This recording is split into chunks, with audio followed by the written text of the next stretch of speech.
Olá, seja bem-vindo a mais um programa Educação em Pauta. No programa de hoje eu entrevisto Timothy Ireland. Ele é especialista em educação de jovens e adultos e também coordena uma das cátedras da Unesco no Brasil. Timothy, seja bem-vindo ao nosso programa. Muito obrigado. Timothy, eu gostaria de fazer uma primeira pergunta sobre o seu perfil de investigação de jovens e adultos. Você já atuou junto ao MEC, à Unesco em Brasília e hoje coordena essa cátedra da Unesco de Educação de Jovens e Adultos, que é sediada aqui próximo na UFPB, João Pessoa, né? Mas dentro dessa trajetória, como foi essa sua pesquisa e a sua investigação nessa área ou modalidade de ensino? Bom, no fundo, a minha experiência com a área de educação de jovens e adultos vem desde 1970. Eu comecei a trabalhar em educação de jovens e adultos sem saber que era a educação de jovens e adultos, né? Durante um tempo eu fui professor da língua inglesa com alunos que variam entre 8, 10 anos até 70, 80 anos. Mas comecei mais especificamente, eu era mais dedicado à questão de serviço social, eu era assistente social junto à comunidade de pessoas com problemas de deficiência auditiva, isso na Inglaterra, na década de 70. E eu comecei a ver que as pessoas com deficiências auditivas necessariamente tinham muitos problemas em termos educacionais, né? Não ouviam, então não conseguiam acompanhar as aulas normais. E eu participei, eu era agente social, assistente social numa agência para pessoas, especificamente para pessoas com deficiência auditiva, e tinha uma comunidade imigrante muito forte. Isso era na cidade de Leicester, na Inglaterra, que tinha uma comunidade da Ásia de 40, 50 mil pessoas naquela época. Então, na nossa agência, a gente lidava muito com os jovens, e muitos desses jovens nasceram na Índia, as famílias migraram para a Uganda, da Uganda foram expulsos por Idi Amin e chegavam na Inglaterra. Então, a maioria não tinha linguagem, não tinha comunicação reconhecida, tinha uma forma sui generis de se comunicar com a família. E a partir disso eu comecei a tentar alfabetizar, né? Era mais para comunicação que a alfabetização, mas foi uma experiência extremamente rica. Esses jovens asiáticos, criamos tanto um clube para os jovens e também aula de língua. E foi realmente a minha entrada na área de educação de jovens e adultos. Quando eu decidi que a área de serviço social não era para mim, eu achei que o que a gente precisava não era mais atenção educacional que esse atendimento social. Então, foi quando comecei a investir, eu fui fazer um curso de especialização em educação de jovens e adultos, depois fiz mestrado e logo após estava terminando o mestrado na Universidade de Manchester, eu recebi um convite para vir para o Brasil, e isso foi em 1979. Então, a minha entrada na área de educação de jovens e adultos, depois a vinda para o Brasil foi nesse sentido, né? Mas eu tinha, na área específica, né, dentro da área grande de educação de jovens e adultos, claro, isso cobre, né, o que nós chamamos de alfabetização, mas escolarização em termos gerais, educação não formal, então atividades que não são especificamente escolares, nos conceitos atuais, né, tudo cabe dentro do conceito de aprendizagem e a educação ao longo da vida. Mas dentro deste leque grande de atividades, eu tive uma primeira experiência ainda na Inglaterra com jovens infratores, né? Eu trabalhei, como eu disse, com jovens surdos e vários entraram em conflito com a lei. Eu terminei acompanhando um que foi preso. Eu comecei a dar aula de alfabetização no presídio para ele. Isso foi a primeira experiência de educação em prisões. E depois eu até me candidatei a ser vice-diretor de um presídio na Inglaterra. Mas foi em algum tempo? Não, não foi escolhido, quase. E depois a retomada dessa área de educação em prisões, mais especificamente, foi a partir do MEC, né? Quando eu entrei na SECAD, né? Secretaria de Educação Continuada, Alfabetização e Diversidade, né? Em 2004, quando a secretaria foi criada. E em 2005, uma das áreas que decidimos dar uma atenção muito especial era a educação em prisões. Eu era diretor de uma diretoria dedicada à educação de jovens e adultos. Em termos globais, né, o Programa Brasil Alfabetizado, toda a área de educação de jovens e adultos, a questão da leitura, a questão da formação. Mas consideramos que esta área de educação em prisões, os sujeitos da educação privados de liberdade são sujeitos muito vulneráveis. Na maioria dos casos, são pessoas com baixos níveis de escolaridade, baixo nível de qualificação profissional, e em que não havia nenhuma política, nenhuma ação mais articulada, nem estadualmente, nem nacionalmente. A educação em prisões dependia muito do gestor local, o diretor do presídio, se achava que era importante, dedicava tempo, se não, não havia. E começamos uma articulação entre o Ministério da Educação e o Ministério da Justiça, mediado pela Unesco naquela época, porque qualquer ação na área de prisões, né, envolve o binômio de segurança e educação. Então você precisa sempre fazer um trabalho intersectorial envolvendo pelo menos a educação e justiça, ou a educação, a administração penitenciária. Até precisa ser articulado com outras áreas, né, como saúde, como serviço social, como atendimento jurídico. Mas nós iniciamos este projeto, que se chamava Projeto Educando para a Liberdade, que foi uma mobilização nacional em torno da questão da educação em prisões. Isso, mais ou menos? 2005. E conseguimos organizar seminários estaduais, regionais e um seminário nacional. E no seminário nacional se começou a discutir a importância e a necessidade de ter diretrizes nacionais para a educação no sistema penitenciário, né? Ter uma política nacional.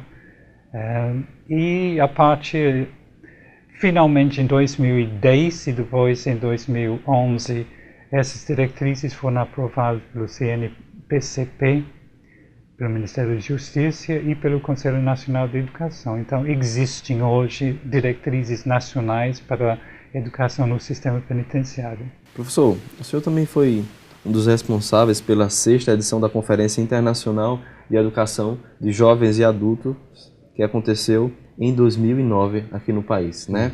A cada 12 anos ela acontece em uma série. O que essa conferência tratou e também teve alguma vertente para esse tipo de estudo? A 6ª Confinter, que foi realizada em Belém em 2009, primeiro foi importante para o Brasil porque foi a primeira vez que a Confinter, a Conferência Internacional de Educação de Adultos, tinha acontecido no Hemisfério Sul. E a primeira vez bem no Brasil. Então foi um momento importante nesse sentido. A Confinter 6, no fundo, tratou dos temas da Confinter 5. Confinter 5 foi uma das Confinters mais dinâmicas e mais, eu acho que mais importantes em termos de alargar a pauta da educação de adultos, né? O entendimento. A educação de jovens e adultos a partir de Hamburgo, que foi Confintec 5, começou a entender a educação muito mais nesse espírito da aprendizagem ao longo da vida, escapando da visão muito escolar, incluindo todos os sujeitos da educação de jovens e adultos e todas as diferentes áreas de ação. Então, deu Hamburgo, né, o Confintec 5 foi muito a declaração final que terminou a conferência, uma declaração muito filosófica, muito bonita, como afirmação da importância da educação de jovens e adultos, mas sem poder concretizar mais. E na Confintec 6 se decidiu que o que era necessário era mudar da reflexão para a ação.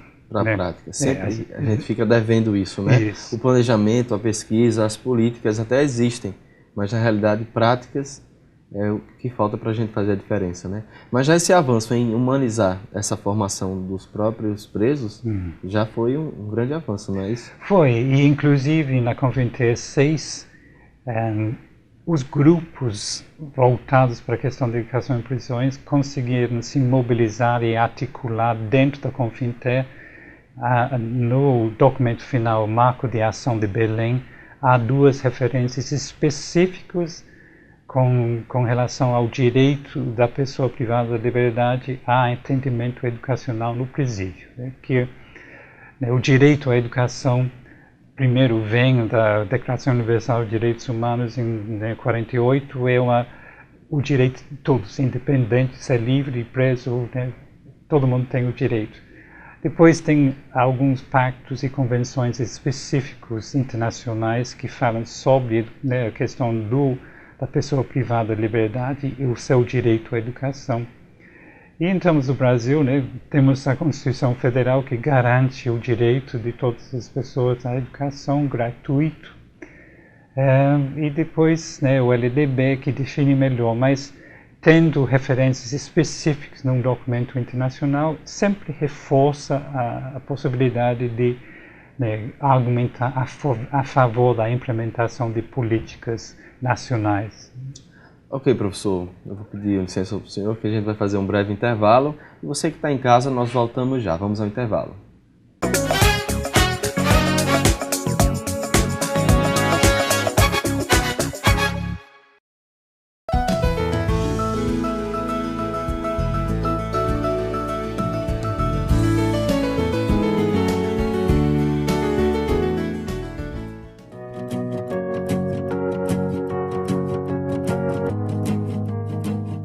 Como será que o meio ambiente vem reagindo à globalização? Na correria do dia a dia, a gente acaba nem notando, mas áreas verdes como esta fazem uma grande diferença em nossas vidas. As árvores prestam serviços ambientais e os benefícios trazidos por elas são muitos. E o melhor de tudo, elas não cobram nada por isso. No IFRN, a arborização é um assunto levado a sério e quem entra no Instituto logo nota os desenhos feitos nas árvores que, além de melhorar a qualidade de vida, harmonizam e embelezam o ambiente. Uma produção da Coordenação de Videoproduções do IFRN.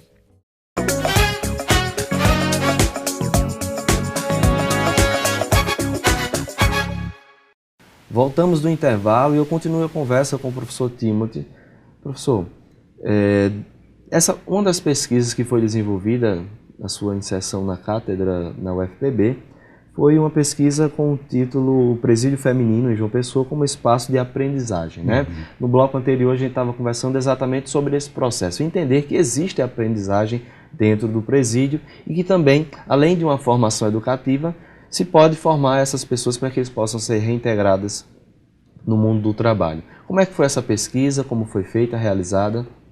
Nós partimos inicialmente de um levantamento para conhecer as mulheres.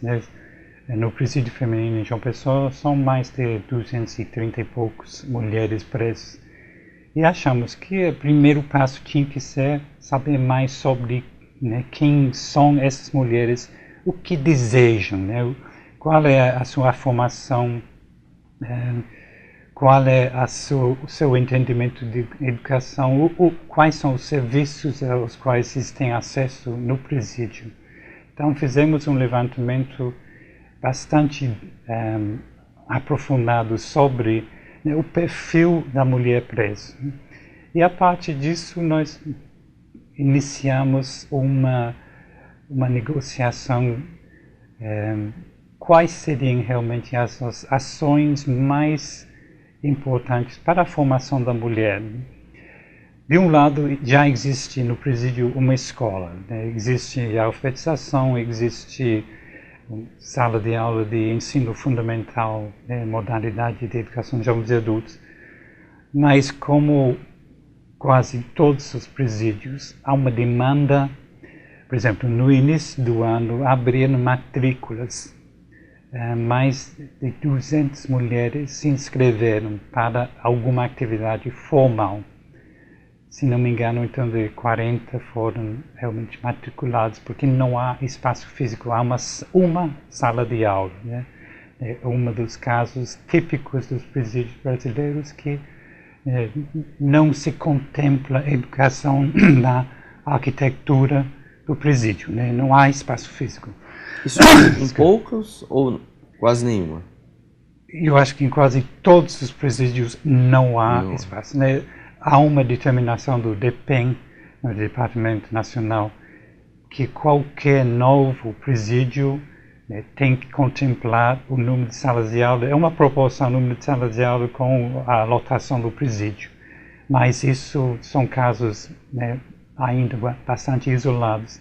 Então o espaço físico termina sendo um determinante, né, o que é possível fazer.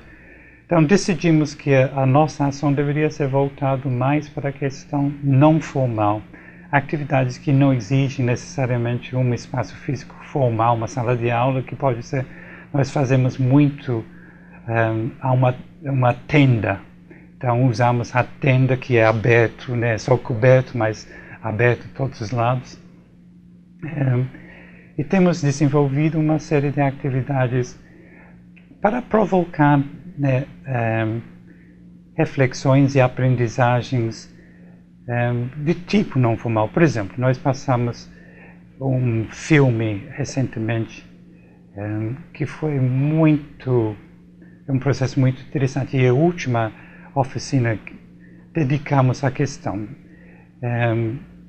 Queríamos provocar as mulheres a pensar sobre as suas vidas e pedimos para pensar um dos momentos mais marcantes de sua vida e desenhar isso, né?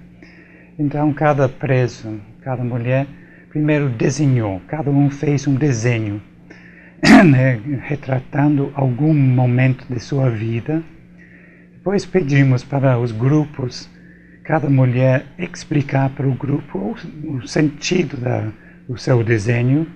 Depois o grupo negociou um desenho coletivo, né, que tentava retratar todos esses vários momentos em um desenho único. E foi um processo extremamente interessante. Uma senhora pegou um papel e fez uma marca e disse: isso aqui é a marca do meu silêncio. E o desenho dela era só esta pontinha preta. Quando foram fazer o desenho coletivo, ela transferiu, insistiu que este pontinho preto foi incluído também no desenho. Então o desenho, né, todos os desenhos tinham muito vínculo com a família, né? A maioria tem crianças, então essa saudade que existe para as crianças que são deixadas em casa com a família, com os pais, etc. E também, né, a questão da liberdade, né, esta vontade de poder escapar, se sentir livres, né? Os desenhos tinham muitos passarinhos voando, muito espaço livre, muito o desejo da liberdade muito impresso no desenho. É importante, né? O cinema como um operador cognitivo e a materialização desses sentimentos no papel, né? Porque às vezes a gente acha que esse processo de alfabetização formal, ele talvez seja o método do sucesso, né? Mas parabéns pelo trabalho que está demonstrando que essa construção das narrativas dessas senhoras, jovens, adultos que estão no presídio. Mas eu queria fazer uma pergunta em relação também a esse processo de biografia delas próprias. Como é que funcionou isso? Além do desenho, desse autorreconhecimento, como na prática isso pode colaborar para que elas possam, quem sabe um dia sair de lá e voltar para ser inserida com suas famílias dentro da própria sociedade, tendo em vista que, lógico, elas precisam estar um determinado tempo dentro do presídio. A maioria são réis primários. O primeiro crime, um dos dados que sempre nos deixa muito preocupado é que na população, um dado que foi apresentado ontem, 45% das pessoas presas ainda não foram condenados. Então, 45% da população ainda está esperando saber qual vai ser a sua sentença. Então, isso a biografia gera uma biografia suspensa, né? Como que a pessoa pode suspender a sua vida durante, às vezes, um ano e meio, sem saber qual é o seu futuro, né? Eles têm noção clara do passado, mas a noção do futuro é completamente incerta, ambígua. Não há nenhuma indicação sobre qual vai ser o seu futuro. E o próprio, o ambiente prisional, eu acho que tem duas forças em jogo sempre. Há que reconhecer que a segurança é um elemento forte, as pessoas estão excluídos por motivos da lei, etc. Então, a necessidade das pessoas estarem num ambiente seguro. Agora, o processo educativo, na forma que nós entendemos, tem como princípio que é um processo emancipatório. Como emancipar uma pessoa que está numa situação de privação de liberdade. Há este conflito eterno entre as duas partes, entre a necessidade da pessoa ficar preso e a necessidade da pessoa se preparar para sair desse espaço de privação de liberdade. Como ajudar a crescer asas num espaço em que asas não são permitidas. Complicado isso, não é, professor? Mas mesmo assim é importante que se tenha, porque essas pessoas precisam sair também e ser ressocializadas, não é verdade? Principalmente essas que imagino, né? Mesmo que a biografia seja uma espécie de privada durante esse processo do julgamento, talvez essa experiência de um ano e meio, isso vai provocar alguns traumas psicológicos ou não nessas pessoas quando elas saírem de lá, não é verdade? Umas das reflexões que vimos, muitos, para a maioria, um desejo forte de nunca mais voltar para um ambiente assim. Porque o ambiente prisional tem marcas muito fortes, começando com a falta de privacidade. Eu acho que talvez o que marca mais é essa falta de privacidade, a superlotação dos espaços físicos, em que você não tem nenhuma privacidade, você não tem vida mais interna, você é sempre na coletiva. Então as pessoas, mas eu acho que há uma aprendizagem a partir disso, que não se pode falar sobre todas as mulheres. Obviamente, quem já está voltando para uma segunda, terceira, quarta vez, as biografias são mais complexas, a entender, os seus motivos são mais difíceis. Mas os reis primários, eu acho que a maioria, a tendência é de pelo menos ter a intenção a partir dessa experiência não voltar para o crime, que é uma experiência dura. Tem dura, mas ao mesmo tempo, né, há um certo companheirismo, né? As pessoas, você vive em comunidade, você não tem privacidade, mas ao mesmo tempo você tem que aprender a viver em uma coletiva. Então eu acho que isso também traz alguns valores, não é só negativo, né? As pessoas até sentem falta depois desta amizade, as amizades que foram criadas, né? Que o espaço força as pessoas a conviver juntos, né? E até a dinâmica que o senhor citou algum tempo atrás na nossa entrevista é importante para que elas possam, né, ir se encaixando, compreendendo que todas necessitam de umas das outras para que eles possam conviver juntas. Professor, existe algum resultado, algum dado de algumas pessoas que passaram por esse processo, saíram do presídio? Bom, né, os dados gerais sobre os ingressos não são muito animadores, né? Então, no Brasil, como, né, os presídios, o índice de reincidência é em torno de 60%.